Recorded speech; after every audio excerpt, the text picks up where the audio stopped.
Dear students, आपका online class में हार्दिक स्वागत एवं अभिनंदन है। आज हम कक्षा 10वीं के गणित विषय में बहुपद के बारे में अध्ययन करने वाले हैं। तो आइए, बहुपद शब्द है वो इसको इंग्लिश में टर्म्स के नाम से जाने जाते हैं और इसमें दो भाग होते हैं, एक बहु प्लस पद। बहु का अर्थ बहुत या अधिक से है, लेकिन यहाँ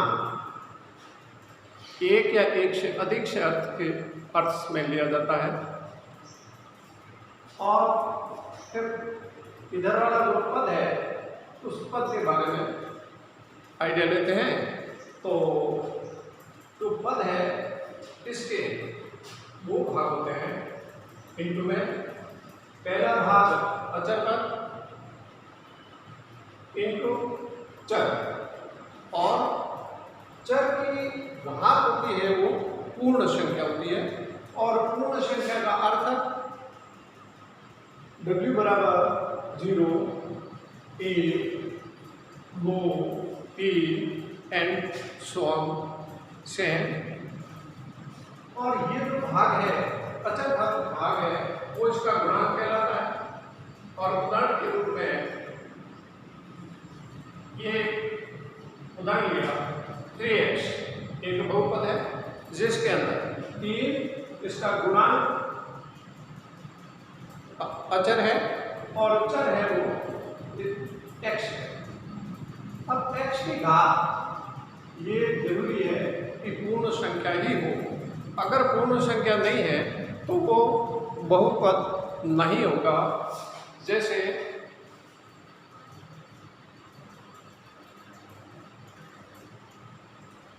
रूट x की घात -3 प्लस के 5 x स्क्वायर प्लस 1/x। ये कुछ उदाहरण ये है।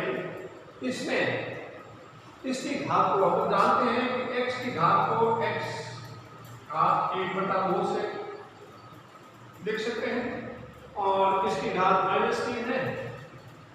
और इस पे इसका भी डिस्कस करेंगे, लेकिन यहाँ पे आप देखिए यहाँ पे क्या होता है, अचर गुणा चर और चर की पूर्ण संख्या।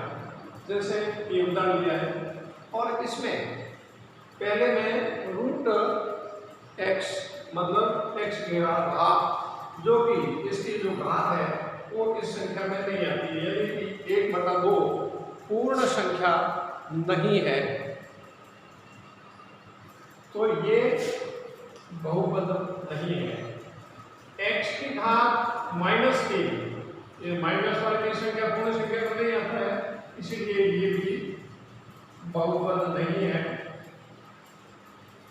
इसमें देखिए x square plus 1/x, 1/x का मतलब x की घात -1 है, वो होल नंबर यानी कि पूर्ण संख्या नहीं है, तो ये भी नहीं है।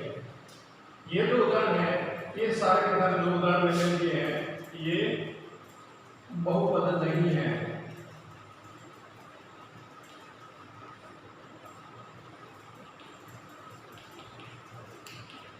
और अब बहुपद के उदाहरण कौन कौन से हो जाएंगे? जैसे 3x, इसमें पद तो एक है, टर्म है वो एक है। बहु का अर्थ यहाँ पे अधिक, बहु का मतलब यहाँ बहुत अधिक से है, लेकिन बहुपद के केस में बहु शब्द का अर्थ एक या एक से अधिक के अर्थ में लिया गया है। यहाँ इसमें एक पद है, इसमें 3 गुणांक है, और ये है वो चर है, इसकी घात 1 है। कैसे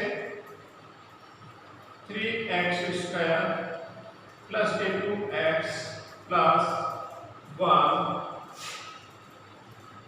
5x cube plus 2x square plus का 3x प्लस 1। ये कुछ बहुपद के उदाहरण लिए हैं और इसकी पूर्ण घात नहीं होगी तो बहुपद नहीं होंगे। और अब बहुपद मीन्स चेन ऑफ टर्म्स, ये जो पद है वो आपस में प्लस या माइनस से जुड़े हो सकते हैं। यहाँ पर कोई जरूरी नहीं है सारे के सारे प्लस माइनस भी ले सकते हैं। तो ये एक पद हो गया, ये और एक पद हो गया, ये एक और एक पद हो गया, ये एक और एक पद हो गया। अब यहाँ पर बताते हैं कि इसकी संख्या पूर्ण संख्या होती है। इस केस में एक के केस में ऐसे इसको ऐसे समझ सकते हैं कि 1 इंटू एक्स की घात 0। किसी भी चर या अचर के ऊपर घात 0 होती है तो उसका मान 1 होता है। तो इसका 1 को 1 इंटू एक्स की घात 1, यानी कि इसका मान भी 1 हो गया। 1 और 1 का मान 1 होता है। ऐसे ऐसे 5 को भी समझ सकते हैं। 5 इंटू 1, 5 इंटू एक्स की घात 0, मतलब ये न्यूमेरिकल अंक है, अंकिक मान है। ये भी एक तरह का पद है और इसको परिभाषित करने के लिए या समझने के लिए ऐसा समझ सकते हैं इस केस के अलावा। अब इसमें पदों की संख्या न्यूनतम 1 और अधिकतम कितने भी पद हो सकते हैं। 1 हो सकता है, 2 हो सकता है, 3 हो सकता है, ऐसे कैसे कितने भी पद हो सकते हैं, इसमें कोई रेस्ट्रिक्शन नहीं है। अब लेते हैं आगे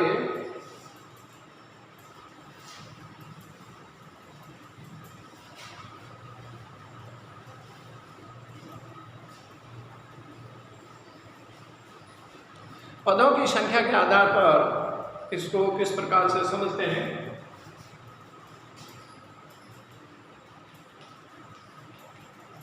पदों की संख्या के आधार पर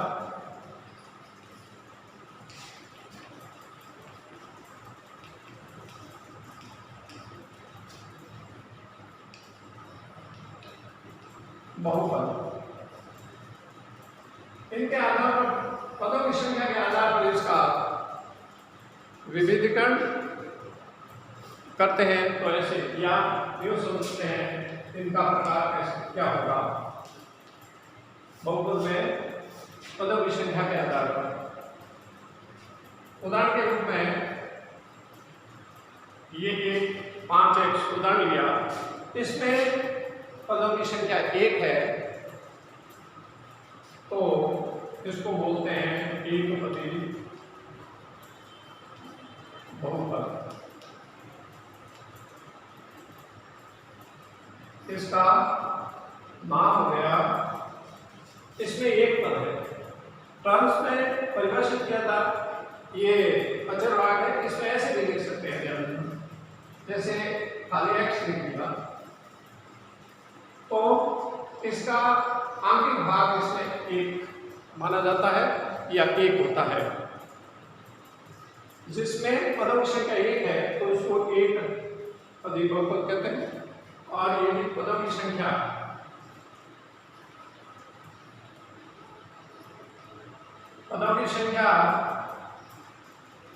अगर 2 है तो इसमें ले लिया 4x प्लस 3। इसमें पदों की संख्या, जिसमें पदों की संख्या 1, इसमें पदों की संख्या 2 हो तो इसको द्विपदी बहुपद बोलते हैं।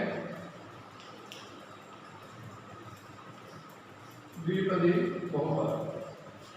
अगर इसमें पदों की संख्या ऐसे कई उदाहरण ले सकते हैं, ऐसे भी इसमें भी 2 होने चाहिए, 1 2 1 और 5x square plus 3x plus 1।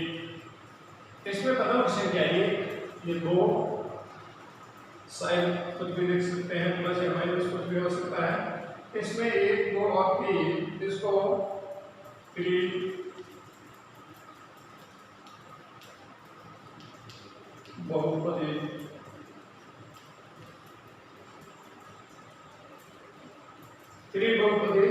बहुपद के नाम से जानते हैं।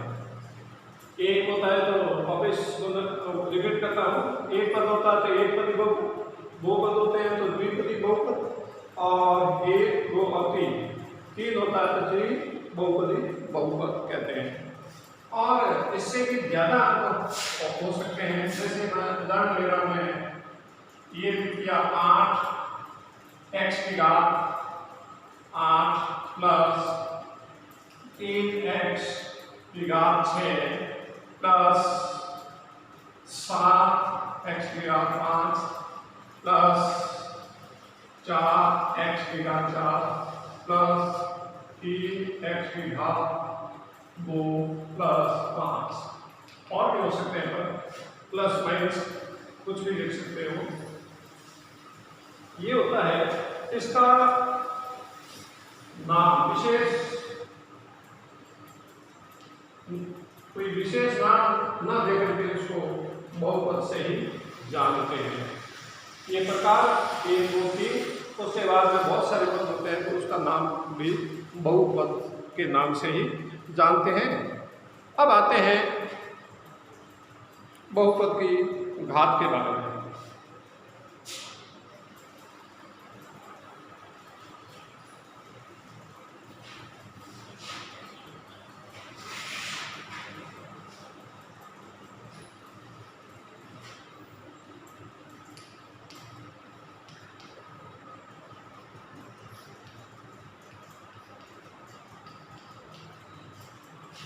बहुपद की घात से क्या अर्थ होता है, इसका एक एग्जाम्पल लेते हैं।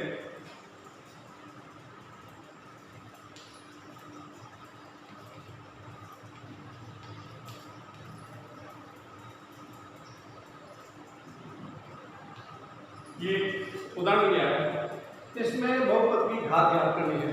बहुपद की घात से अर्थ है बहुपद में चर की अधिकतम घात, पूरे बहुपद में चर की अधिकतम घात को बहुपद की घात बोलते हैं। जैसे इसमें x की घात 0, x की घात 1, x की घात 2, x की घात 3, मैक्सिमम घात है वो इसकी 3 है, तो इस बहुपद की घात है वो 3 होगी।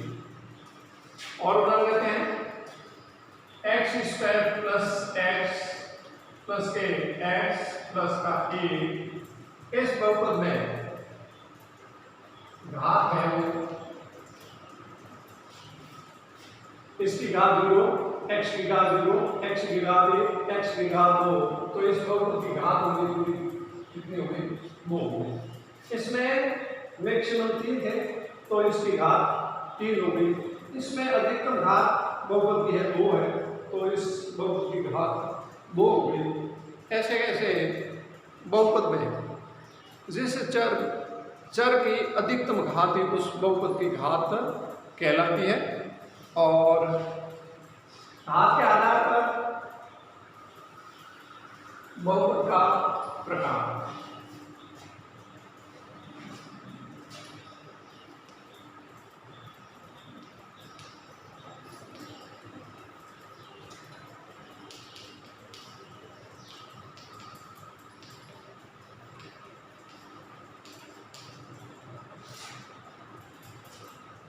बहुपद की घात के आधार पर प्रकार।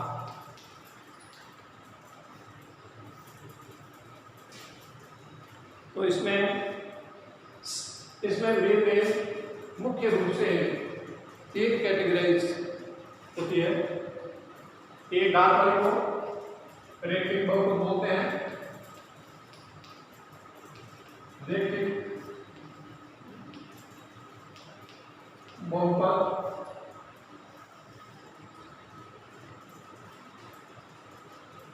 और वो घात वाले को द्विघात बहुपद बोलते हैं।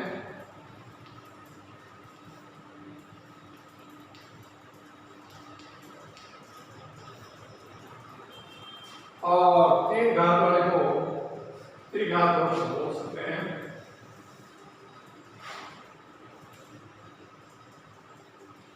त्रिघात बहुपद, इसका उदाहरण ले सकते हैं।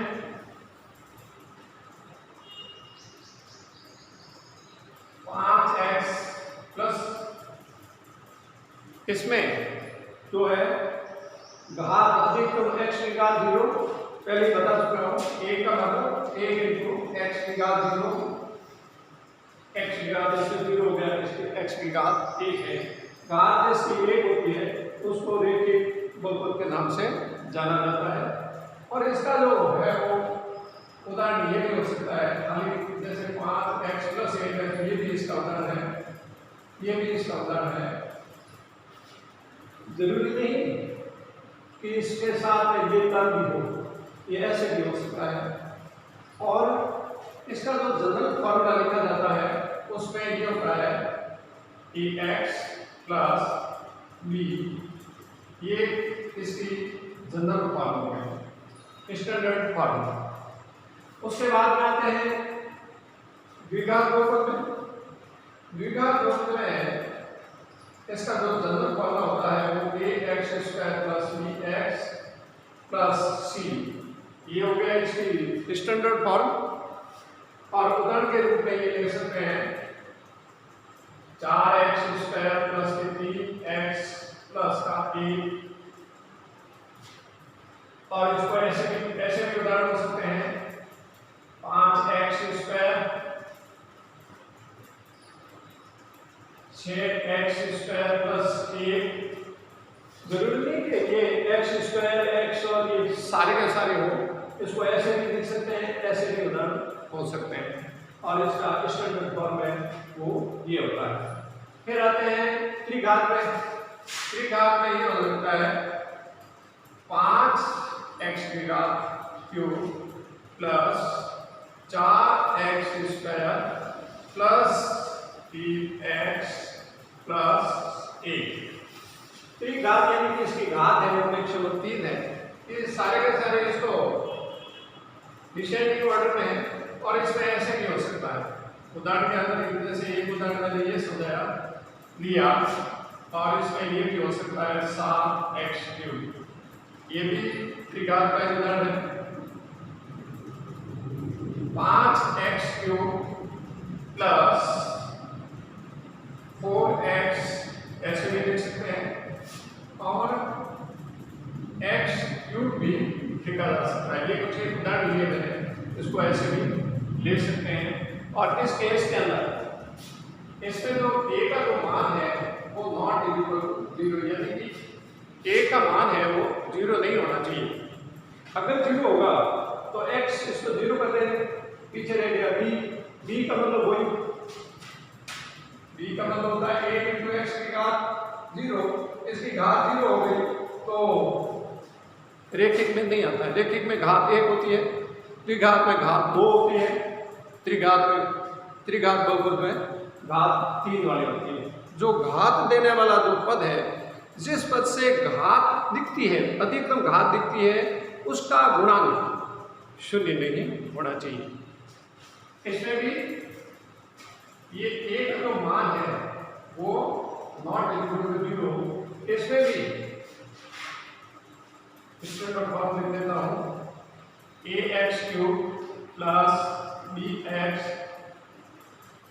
bx² plus cx plus d। इस केस में भी a is not equal to 0। ये जो घात इससे मिलती है x³ यानी कि घात 3 है, अगर इसमें 0 होगा तो ये गायब हो जाएगी, घात 2 रह जाएगी, तो इसका उदाहरण बन जाएगा।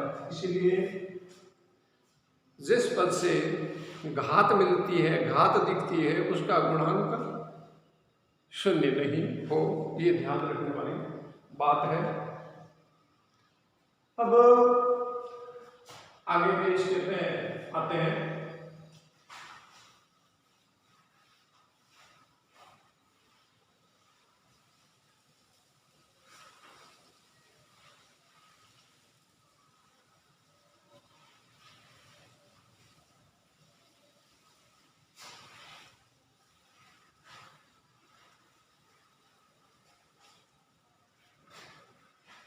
अब लेते हैं द्विघात के, या फिर पहले लेते हैं। पहले ये सारा का सारा रिकॉल किया जो पिछली कक्षा में पिछली कक्षा में जो पढ़ चुके हैं उसके बारे में थोड़ा श्रवण कर लिया, ताकि ये चीज़ आगे आसानी से समझने में सहूलियत रहती है। तो आगे आइए अब लेते हैं द्विघात बहुपद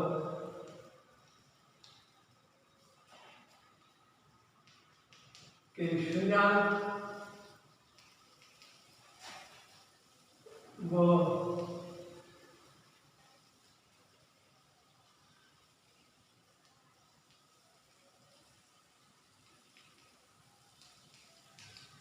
में संबंध, शून्य और इसके गुणांकों में संबंध को लेते हैं।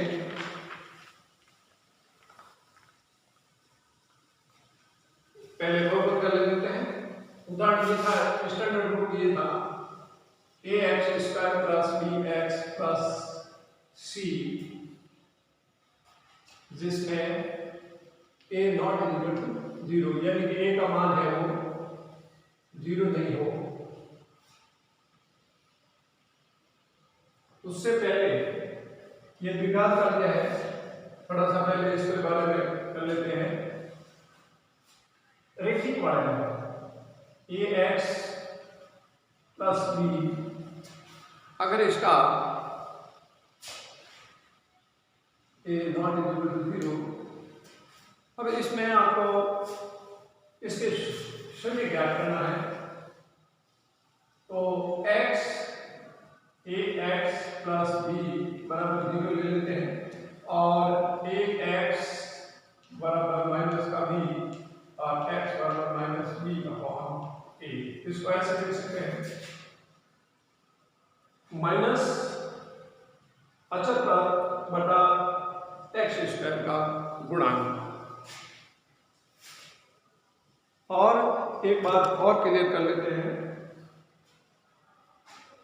ये शून्य है, वो बहुपद के शून्य क्या होता है इसके बारे में थोड़ा आइडिया ले लेते हैं। तो बहुपद में उसका मान अचर है वो px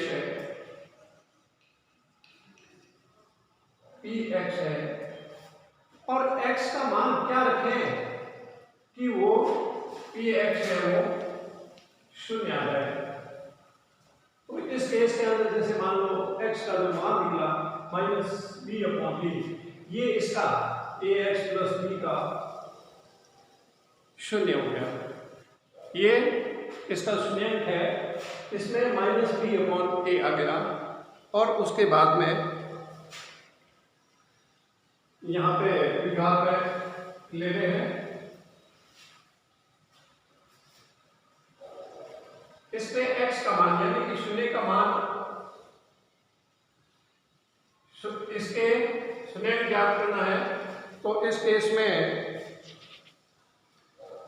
x का जो मान निकालेंगे तो माइनस b अपॉन a बराबर ये लिख सकते हैं, माइनस b है वो x का गुणांक, x का गुणांक बटा x² का गुणांक, ये इसका संबंध होता है।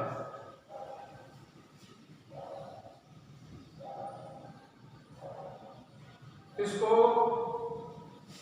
शून्यों का योग के नाम से जानते हैं, अल्फा प्लस बीटा।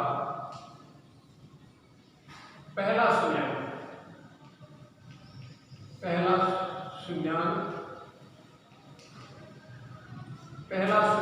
अल्फा है, और दूसरा शून्यांक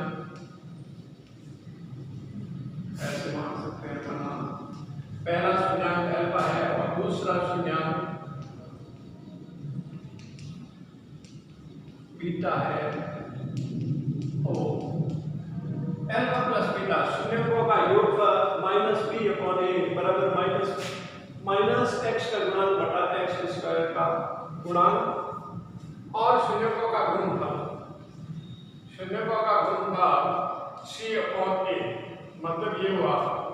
अचर पद बटा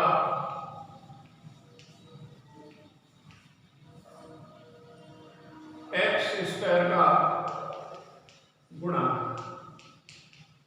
यहां पे ध्यान दीजिए, इसमें अचर पद मतलब सी है, ये सी है, ए है वो एक्स स्क्वायर का गुणांक है, तो ये संबंध होता है।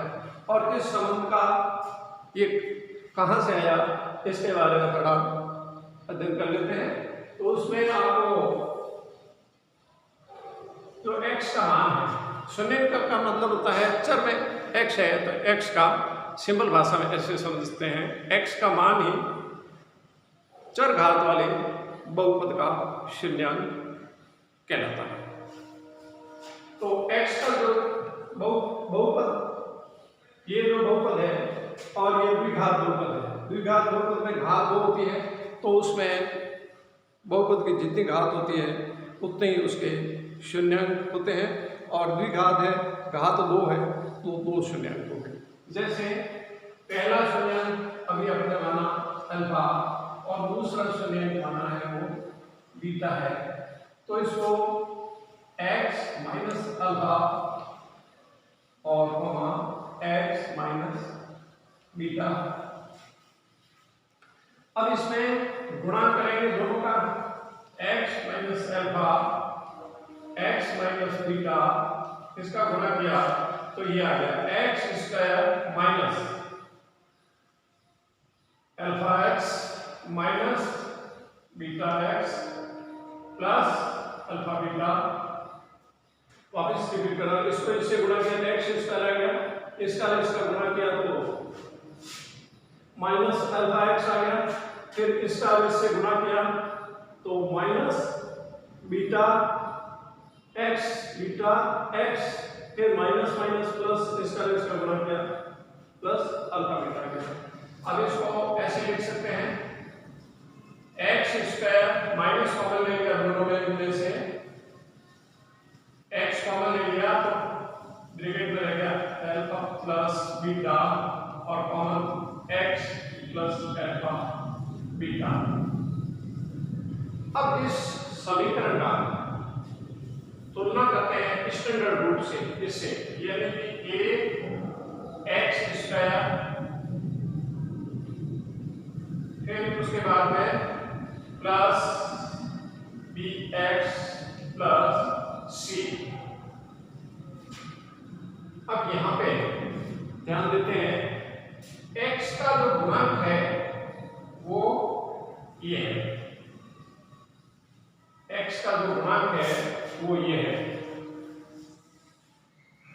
यानी कि एक साइड में b है और सामने ये लिखा है माइनस, एक साइड में इधर लिख दिया माइनस अल्फा प्लस बीटा और इधर है माइनस का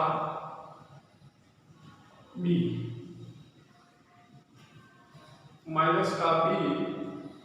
और इसको थोड़ा सा आगे लिख देते हैं, इसके जो a से भाग गया, इसमें a से भाग गया तो क्या हो गया, x square plus b upon a x plus c upon ए।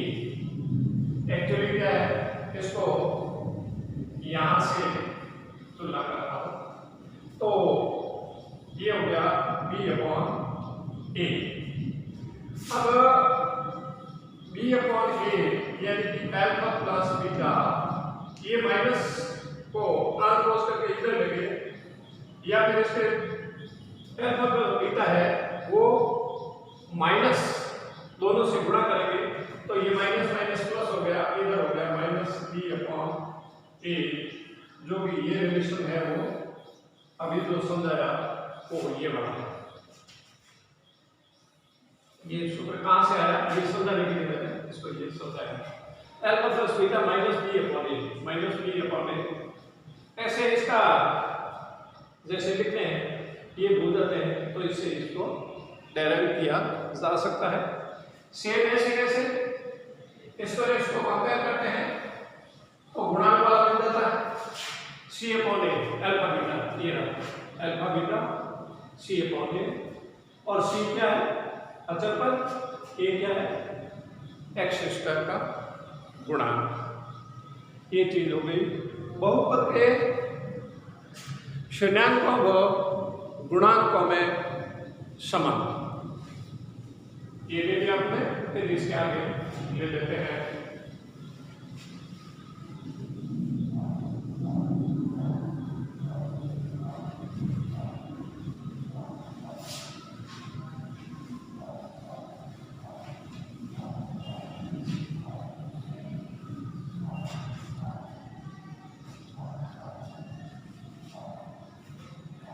अब लेते हैं बहुपद के शून्यांकों का ज्यामितीय अर्थ। बहुपद के शून्यांकों का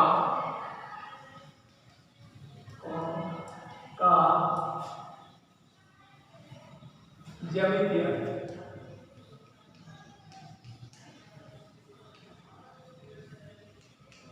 इसमें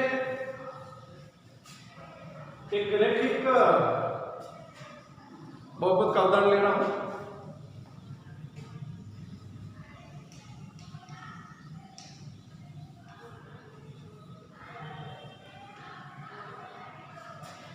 ये लिया मैंने, ये उदाहरण ले रहा हूं मैं x प्लस ये 2 का उदाहरण लिया।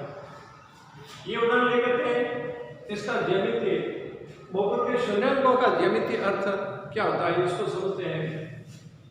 ज्यामितीय अर्थ का मतलब होता है उसका ग्राफ विधि से x का मान, शून्यांक मतलब x का मान, बहुपद चर में दे रखा है तो x का मान y में दे रखा है तो y का मान, z में दे रखा है तो z का मान। ये सारे के सारे अभी एक अचर में ही पढ़ रहे हैं। और बहुपद में ये भी बता रहे हैं x plus y plus z, तो ये 3 चर में हो गए।